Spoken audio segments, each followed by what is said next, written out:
سلطان صلاح الدین ایوبی، جس نے کم و بیش 20 سال حکومت کی اور 57 سال زندگی میں اس نے 100 سے زائد جنگیں لڑیں۔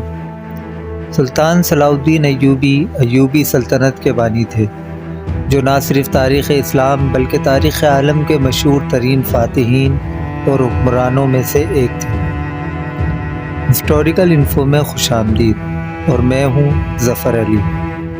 آپ ہمارے چینل پر نئے ہیں تو چینل کو لائک، شیئر اور سبسکرائب ضرور کریے گا، اور ساتھ لگے گھنٹی کے بیل آئیکن کو بھی دبا دیجیے گا تاکہ ہماری آنے والی نئی ویڈیو آپ تک بر وقت پہنچ سکے۔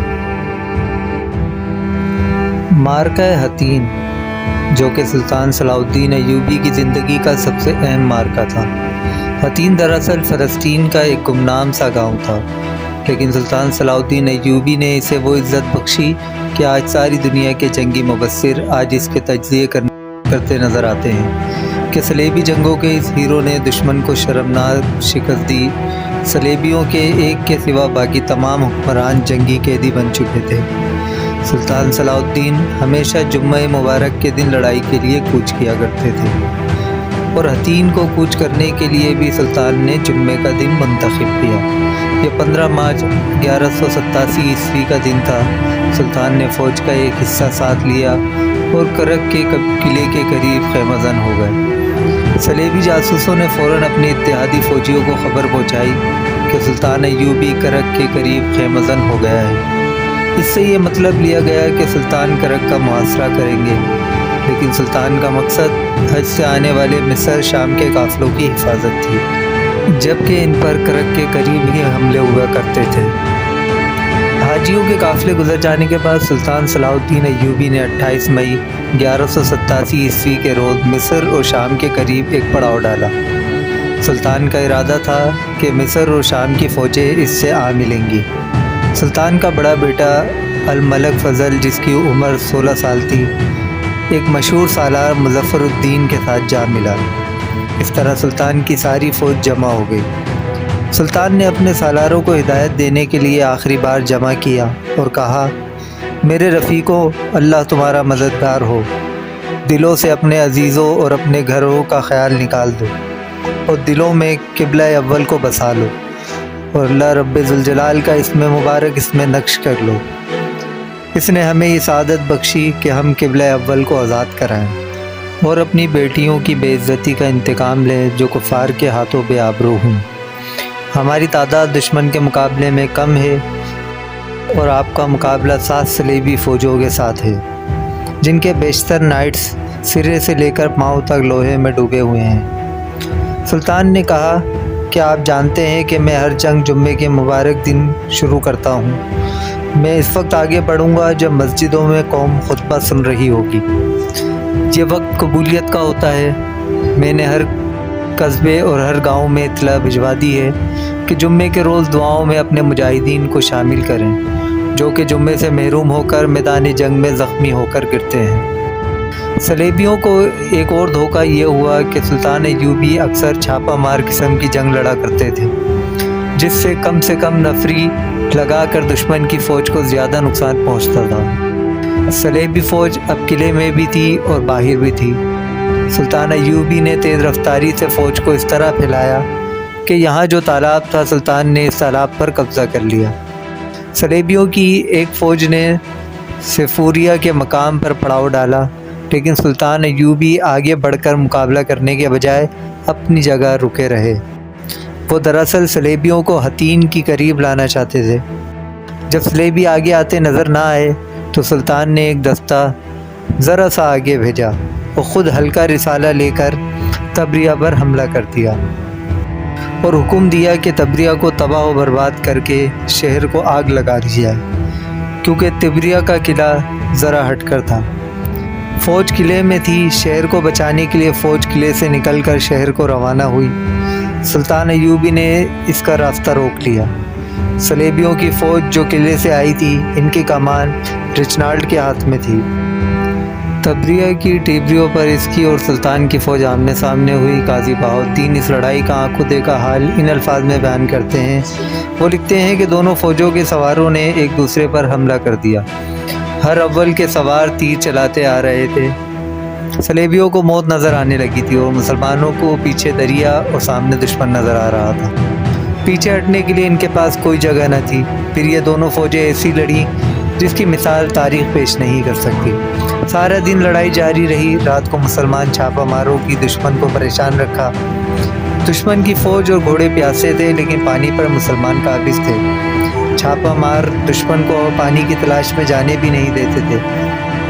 اگلے روز صلیبیوں نے ٹیکلیوں پر چڑھ کر لڑائی کری اور مسلمان چڑھ کر حملہ کرتے گئے، مگر صلیبی بلندیوں سے فائدہ اٹھا رہے تھے۔ مسلمانوں کا رسالہ چونکہ ہلکا تھا اس لیے انہوں نے ٹیکریوں کا گھیراؤ کر کے اوپر چڑھنا شروع کیا، لہذا تیر اندازوں نے ان کے سر کے اوپر سے تیر برسائے۔ اتنے میں صلیبیوں نے دیکھا کہ ان کے کمانڈر کا جھنڈا نظر نہیں آ رہا، چونکہ ان کا بادشاہ رچنارڈ جنگ سے بھاگ گیا تھا۔ حالانکہ اس نے صلیبی عظیم پر ہاتھ رکھ کر اپنے اتحادیوں کا وفادار رہنے اور پیٹھ نہ دکھانے کا حلف اٹھایا تھا۔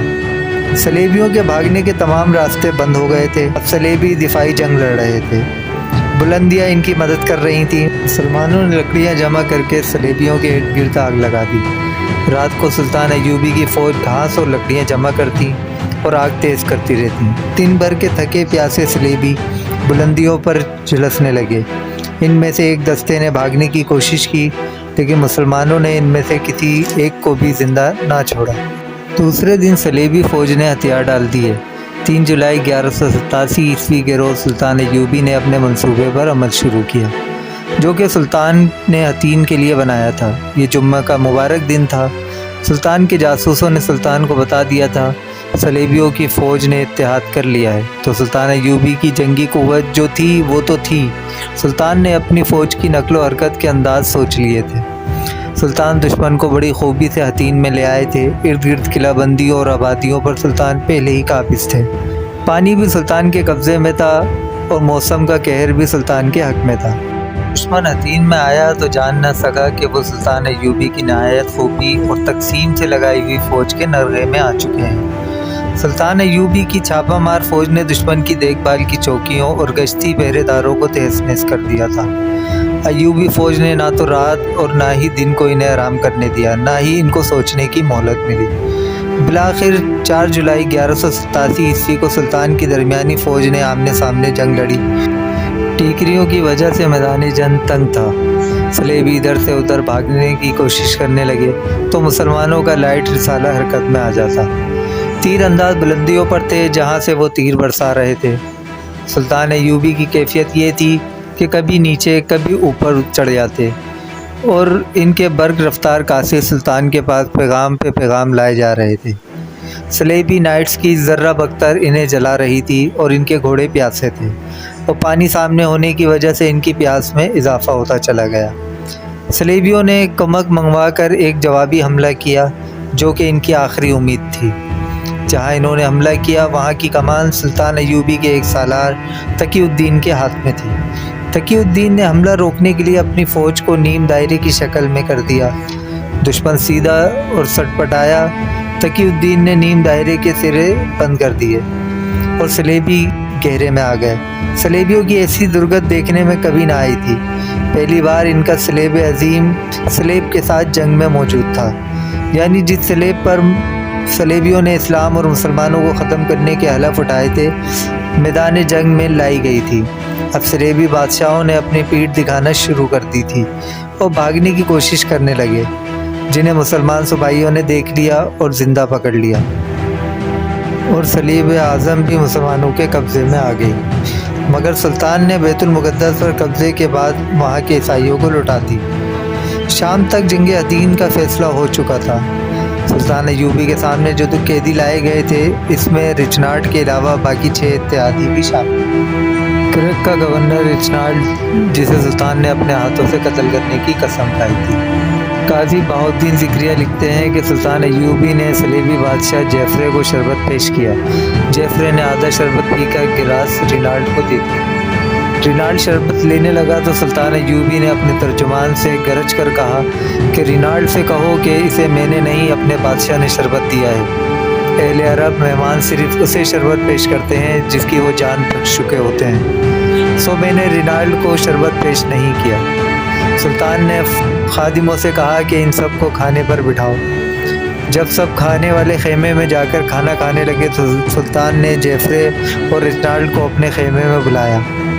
سلطان نے رچنالڈ سے کہا کہ تم ہمیشہ ہمارے رسول صلی اللہ علیہ وآلہ وسلم کی توہین کرتے رہے، تمہاری نجات اسی میں ہے کہ تم اسلام قبول کر لو۔ رچنالڈ نے انکار کر دیا۔ سلطان ایوبی نے کہا مجھے تم سے یہی امید تھی، اور سلطان نے تلوار نکالی اور اس کا گلا کاٹ دیا۔ سلطان نے نفرت کے لہجے میں کہا اس ناپاک لاش کو باہر پھینک دو۔ اس کا یہ حال دیکھ کر جیفرے کا خون خشک ہو گیا، کیونکہ وہ سمجھ گیا تھا کہ اس کے ساتھ بھی یہی حال ہوگا۔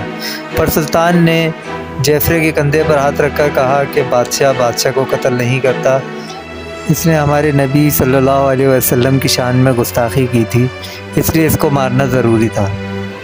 حطین کی فتح اس لیے بھی اہم تھی کہ سلطان ایوبی نے ارض فلسطین کا دروازہ توڑ دیا تھا اور اس میں داخل ہو چکے تھے، جس کے بعد بیت المقدس فتح کرنا آسان ہو گیا تھا۔ ویڈیو کو اینڈ تک دیکھنے کا شکریہ۔ امید ہے آپ کو یہ ویڈیو پسند آئی ہوگی۔ پسند آئی ہے تو لائک، شیئر اور سبسکرائب ضرور کریے گا۔ آپ کو ہماری ویڈیوز کیسی لگتی ہیں کمنٹس باکس میں ضرور بتائیے گا، تاکہ ہماری حوصلہ افزائی ہو سکے اور ایسی مزید ویڈیوز آپ کے لیے ہم بنا سکیں۔